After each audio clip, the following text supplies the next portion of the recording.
Welcome to Forgotten Hollywood on Therapy Cable. Here's the Hollywood backstory. Television's golden age remains good family programming, but it has provided us so much more. There are physicians around the world who entered the medical field because of Marcus Welby, MD. There are attorneys who were inspired by Perry Mason. Family members have learned to better communicate through the years because of shows like Father Knows Best, The Brady Bunch, and The Waltons. Prosthetic limb construction was advanced because various scientists were inspired in their youth by watching The $6 Million Man. Much of present technology, everything from smartphones to the iPad, has been influenced by Star Trek.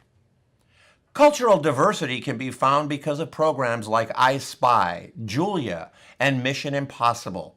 And disability issues have been addressed in shows like Ironside and Longstreet. And its early detractors called television the boob tube. How wrong they were. Welcome to Forgotten Hollywood, streaming on the Therapy Cable Channel.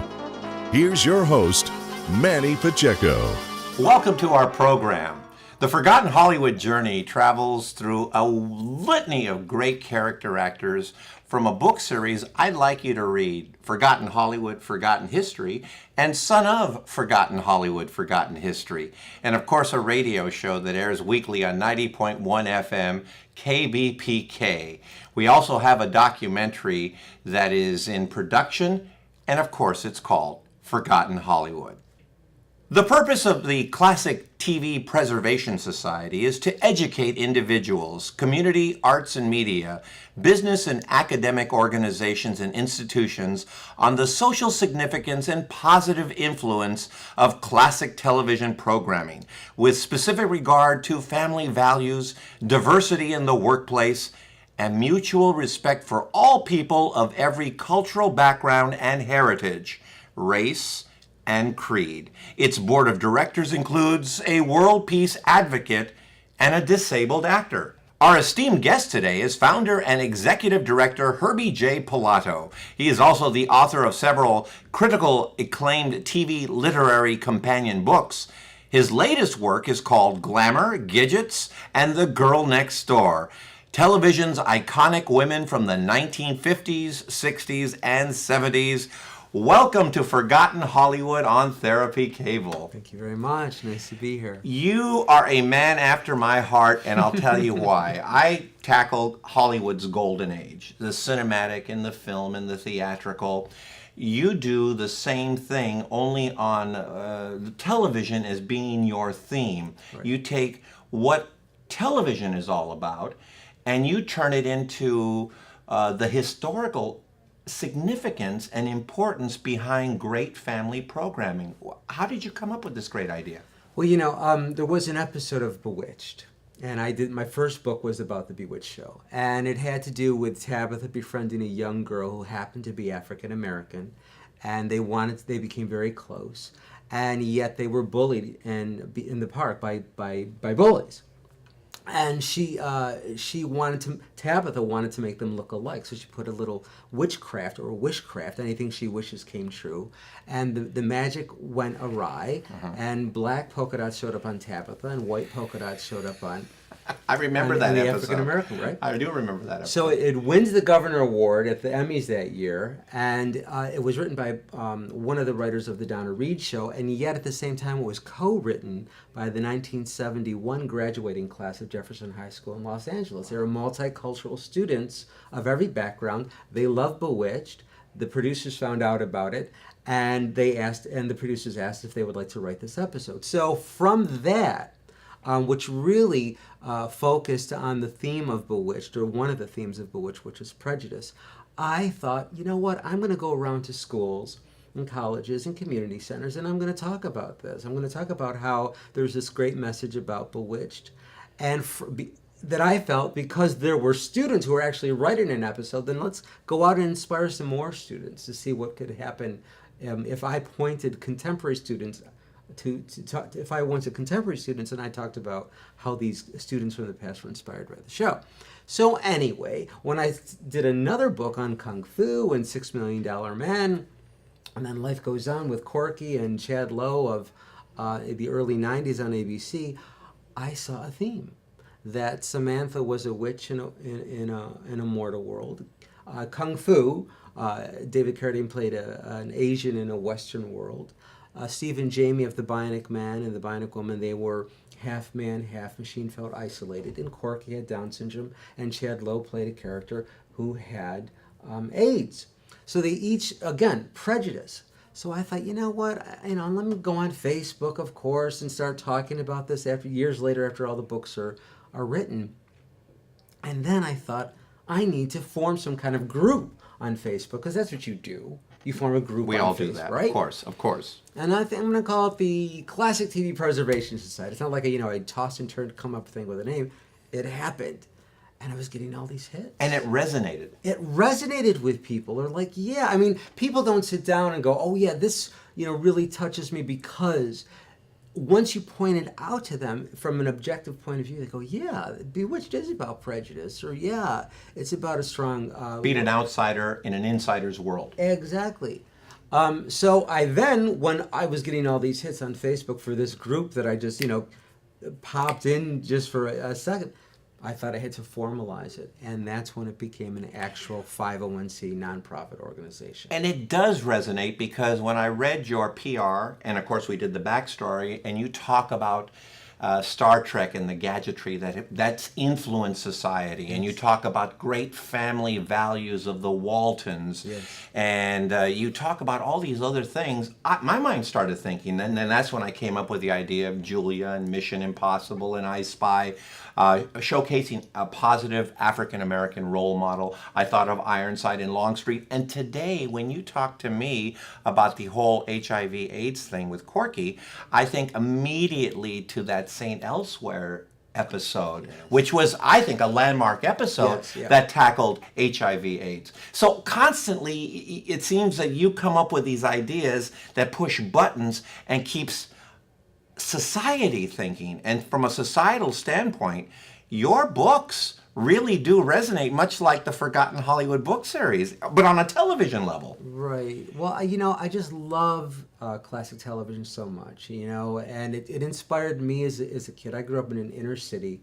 I was bullied as a child, so television became my friend, and I connected with a lot of the issues that Samantha was having. She was isolated from society. I was beat up. I was a cute little kid, and I got all the little girls and all the little boys didn't like that.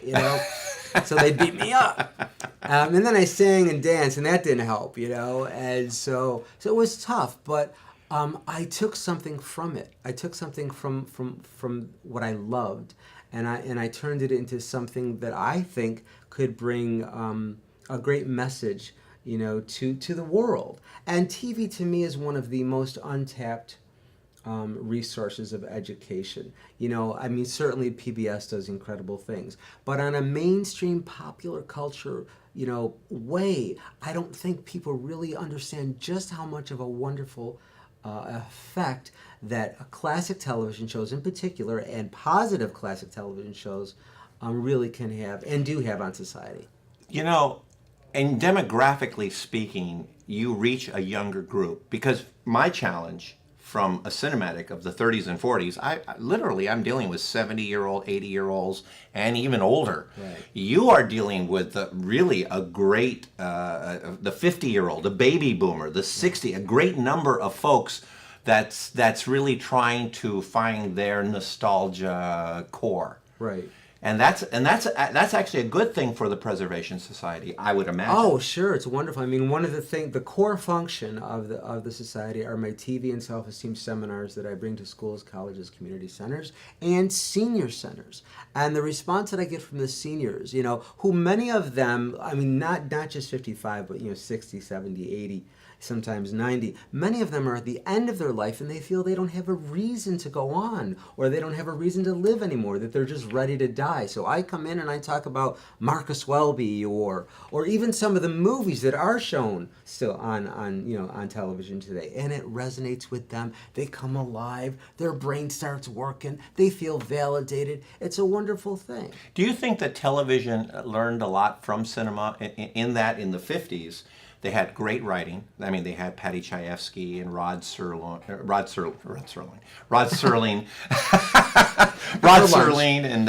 and the like. I mean, really good writing. And from that, they went into some what they consider, I think around 1957 to maybe the early 1980s, the golden age of television. Oh, definitely. I was watching an episode of Dr. Kildare the other day with the great Richard Chamberlain, and the photography alone, the cinematography alone, was genius. I mean, with the black and white. But each character and each scene had a reason for being there. There was a beginning, a middle, and an end. The camera stayed on the actor so that they could act, and it wasn't all, jiggy like it is today, and everything's got to be, edgy or whatever. And the writing was so phenomenal because they did make, in those days, they did make TV shows like movies. Today, I think what happened, beginning maybe with like Miami Vice, when Brandon Tartikoff, then head of NBC, who was a wonderful person, he decided to make MTV Cops, and that's when all the quick, clips and the cuts back and forth with the music and everybody moving fast and the actors whispering instead of actually talking and nobody not being able to hear you because of the music. That's when it got all kind of muddled and changed. And one of the things that I really liked about Hollywood television's golden age were those intros to those television shows. Yes. You don't get that. No. I think the last really good television intro was The Golden Girls. Yeah. But you just don't. Cheers was one of the later ones. Reba. Right, those were later, but the early ones, when Yeah. you had the Donna Reed show, or Dennis the Menace, or Right. Father Knows Best, these great intros that you just, Mission Impossible was fabulous. Yes. And of course, my favorite, The Wild Wild West. Yeah, it was great show. Great Jeez. shows. Right.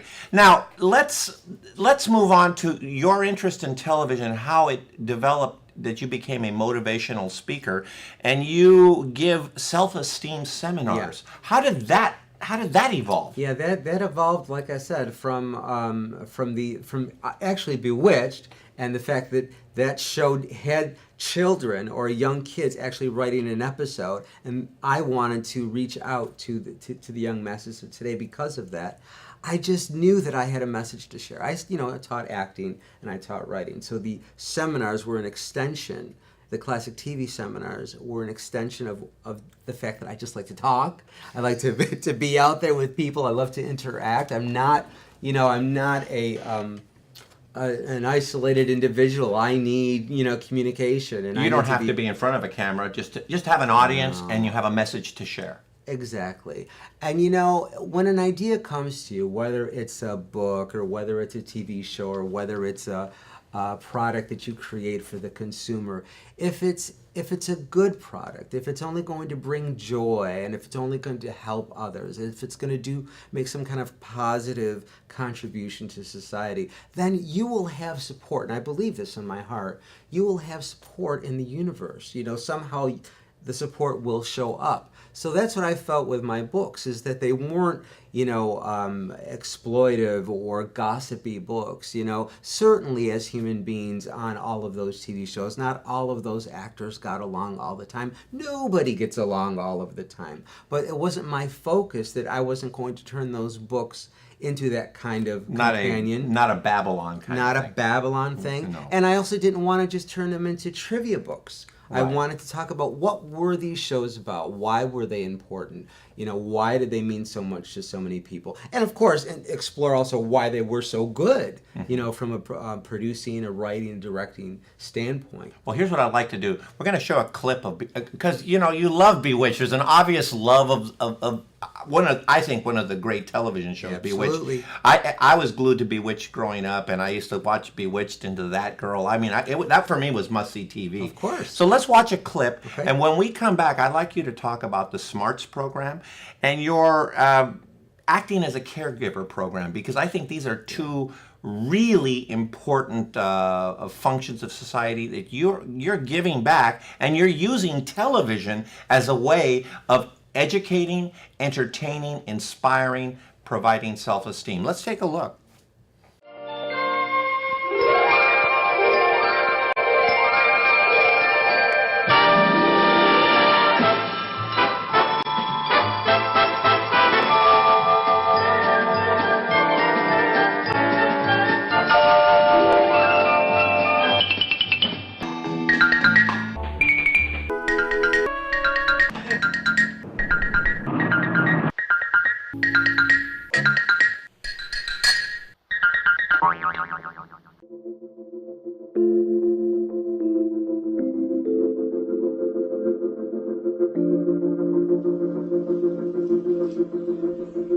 Hi, welcome to Adelante. This is Adelante Recovery, and my name is Yvette Kuglin, and I'm part of the staff. Adelante Recovery Center has helped people in dual diagnosis for 5 years. We accept most PPO insurances and provide luxury accommodations and 24-hour support. To speak with an admissions counselor, call 1-888-242-4450. A lot of time we don't even know what's wrong with us, and sometimes we need to get away to figure that out. So if you want to go for a little retreat out in Corona Del Mar, which is a confidential location, we're here to help. So we're only a phone call away. Thank you. Welcome back to Forgotten Hollywood on Therapy Cable. I'm Manny Pacheco. Herbie J. Pilato is the president of the Classic Television Preservation Society, or the Classic TV Preservation Society. And you do so much more than just preserve the concept of television with your books, but you are also a speaker, and we touched upon that, an inspirational speaker, and you have what we call the SMART program, and of course you also acting as a caregiver program, which I think are two really important ideas to use television to get the point across that we can provide information to our society, and in some cases our elder society. Can you speak about those? Yeah, well, those programs began really because I was a primary caregiver to both of my parents. My dad had lung cancer. He died in 1995, and my mother had Alzheimer's and all the issues that go along with that, and she died in 2008. So pretty much why I started writing so many books was I went back to Rochester, New York, my hometown, to care for them. And I still wanted to be connected to Los Angeles and Hollywood and all of that. But instead of being on a show or writing for a show, I thought, well, I could write about shows. And this way I could take care of them and still be connected to, the city. So in caring for them, the extension of the seminars that I was giving to schools and colleges kind of continued and expanded into the senior community because of the interaction that I had with my personal interaction. Yes, yeah. With my mom and her friends at her apartment facility, where I ended up becoming like the activities volunteer director. Okay, I don't know how that happened, but it happened. But that there's one, that silver lining around that cloud. Yes, Yeah. yes. So and because of those I would give a party for whatever. If it's Friday, it's time for a party, or if it's tax day, it's time for a party. Whatever holiday or event that I could throw a party around, I did. So I took that, and from there, I saw the way I was interacting with these senior adults, and I loved them. And I came from a big Italian family where I had a lot of aunts and uncles anyway, which kind of prepared me for that years before. So when I started actually formalizing these seminars and going out into the the various places in the region of Rochester, I knew that I was onto something, especially when I saw the reaction. And Smarts is actually initials, but I also like the fact that you alluded to Get Smart, of course, the fabulous Don Adams film, a TV show. Yes. Talk about the Smarts program. Yeah, the Senior Media Arts Program essentially is what SMART stands for. And I thought, get smart and be smart, and the word smart certainly is a reference to intelligence. And later in life, the senior population, I think there is some prejudice towards that sector, and they're still intelligent. They're still, as a matter of fact, they're the more intelligent, I think, than the rest of us, because they have so many stories, so much life experience to share, and they want to share it, and nobody's asking them, or not enough of us. And then, of course, we have the problems of elder abuse and taking advantage of our elders in all sorts of ways. It seems that there's such a predatory atmosphere out in society, and it seems that you're trying to make them aware, the elders are elderly, of that. Absolutely. And and that's the thing too. My mother and father, they didn't have anything. They didn't have any money. I think they had their basic Social Security. I did what I did for them because I love them. I didn't inherit $500,000 from their estate or anything like that. It would have been a different story. But I stayed with them, and I loved them, and they needed me, and certainly with my sister too. But it was something that I felt compelled to do, and I felt that whatever everyone thought I was missing out on, and I did put my life on hold, I didn't think I was missing out on anything. I didn't think that God, and I'm a strong believer in that spiritual sense, however you decide to call God, whatever good being you want to call it, I didn't think that God was going to abandon me and my goals and my life because I didn't abandon my parents. Right, and then some of the topics and techniques, you have them listed: classic TV history, classic cinema history, acting for the stage, acting for film and television, how to apply acting to real life, how to write your life story, how to dance to the music of your life. These are fabulous, interactive topics that you tackle with our senior community, our children, education. How do you do this? This is fabulous. You know what it is? It's like we all have talents. We all have that thing that we came here to do. And now I can't count, and I can't play basketball. Those are two big things I can't do. All right? But I'm pretty good at a lot of the arts things, and I love people. So we have to take those talents. If we don't use our talents, this is what I believe. If we don't use our talents that we have been gifted with, then we are doing a great disservice to ourselves as well as to the people who could benefit from it, as well as to just the community of the world in general that will benefit from it on a group basis beyond the individual. So that's how I felt, that I had these. If I couldn't have the Herbie J. Pilato show where I sing and I dance in front of millions of people, if I couldn't win American Idol, a little old for that now, right? I still felt I could use my talents in this different way and get out there and really make a difference. And one of your talents is actually as an author. Your latest book.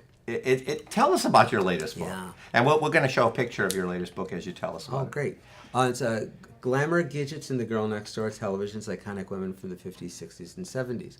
I wanted to explore all the different women from that golden age of television beyond Elizabeth Montgomery, even though Elizabeth is included. I didn't want everyone to think, oh, he just can do Bewitched. He's the Bewitched guy. No, but you've also got Marlo Thomas, yes, and you've got Sally Field. Oh yeah, Linda Carter, Lindsay Wagner, Patty Duke, Shelley Fabre, so many from every era. Mary McDonough from the Waltons, and Melissa Gilbert from Little House on the Prairie. Marie Osmond, Donnie and Marie was one of the most fabulous shows in the 70s. It was just wonderful, and I think they should come back to Friday nights. I think that'd be great. So the full spectrum of women. I started now my next book will be on the guys of the 50s, 60s, and 70s. But you touched upon feminism in your latest book. Absolutely. Well, each of those actresses from those eras, they did. Marlo Thomas was one of the first single women on TV. Influenced Mary Tyler Moore. Who did influence Mary Tyler Moore, absolutely. And you know who Mary Tyler Moore influenced? I mean, here's the perfect example of just how effective a classic TV can be. Oprah Winfrey, okay, a media giant, went on to be this media giant because she was inspired to go into journalism because of Mary Tyler Moore as Mary Richards on the Mary Tyler Moore Show. And Mary Tyler Moore was influenced by Marlo Thomas. Yeah, so there you go. And Marlo Thomas still continues to inspire with her father's efforts through through the St. Jude's hospital program. So it's a full circle. Yes. Wow. Yes. I mean, how inspiring is your story, and then you tell the story of others. I mean, this is really exciting. Thank you. Yeah, I guess I am, exhibit A of just how positive an effect TV can have. I became a writer. I became an author, because of TV, strangely, My parents had heard, Herbie J, come to bed. I go, I'm watching Charlie's Angels, So they let me stay up till 11 o'clock when a lot of other kids, had to go to bed. My parents were the same way. I guess we were lucky that way. We were lucky. And one of the things, Herbie and I have become friends. I joined the Wells Fargo Small Business Association contest to try and raise money for our documentary. You saw it, and you joined. I did. And so if people would like to vote for your small business or idea, yours or mine, they could go to the Wells Fargo website, and you're promoting the Classic TV Preservation Society. Mm-hmm. So we invite you to do that. We want you to do that, and it would be my pleasure to lend my listeners to you and vice versa, so that we can help each other see our ideas come to fruition. It's really been a quick 25 minutes, believe it or not. We're going to close our program. I came up with, I found this on YouTube. I can't claim credit to it, but it was like a little, they took a song from Chris Montez, Let's Dance.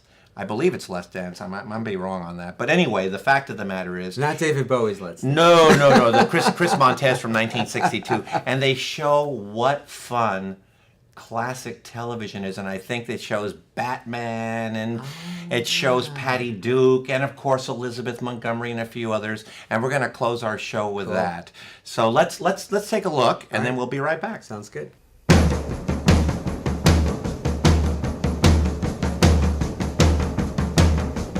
Hey baby, won't you take a chance? Say that you'll let me have this dance. Oh, let's dance. Oh, let's dance. Go to the twist, the stomp, the mashed potato too. Any old dance that you wanna do, but let's dance. Oh, let's dance. Hey baby, yeah, you throw me so. Hold me tight, don't you let me go.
My guest has been Herbie J. Pilato with the Classic Television Preservation Society. Thank you for joining us on Forgotten Hollywood on Therapy Cable. And remember, let's never forget.